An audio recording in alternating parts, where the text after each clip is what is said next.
With over 500 projects, Frank Lloyd Wright was one of America's most famous architects. He invented the term Usonian homes. Ahead of his time with respect to passive solar heating, natural cooling, and radiant heat, he used local materials in most of his projects. Built in 1935, Fallingwater is one of Frank Lloyd Wright's most famous projects. His typical use of strong horizontal planes can be seen here.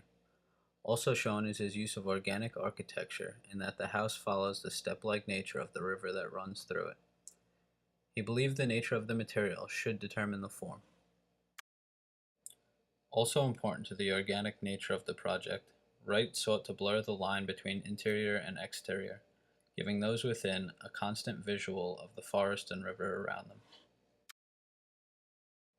Interior views show the open floor plan and unobstructed view to the surrounding site.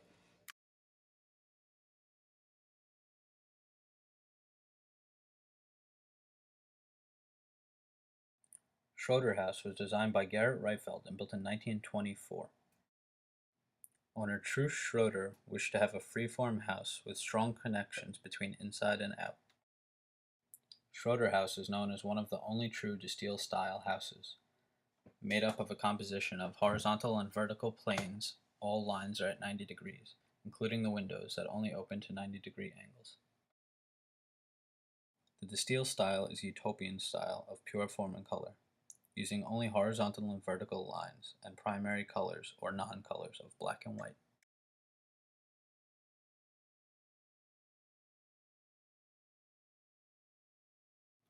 Similarities between Fallingwater and Schroeder House can be seen in their strong use of horizontal and vertical lines. Also, both have respect for how the interior meets the exterior and attempt to blur that line.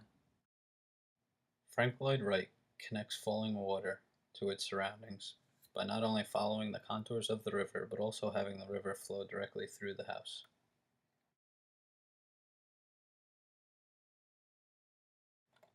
Rietveld connects the living space of the Schroeder house to the exterior by pulling its planes and colors from interior to exterior.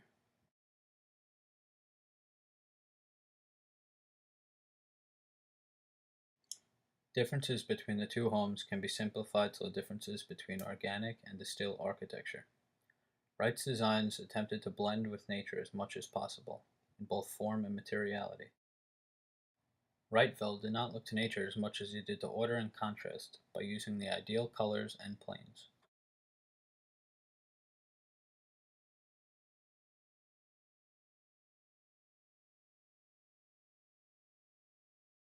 In my opinion, all buildings should be designed with a thought in mind of how the interior relates to the exterior.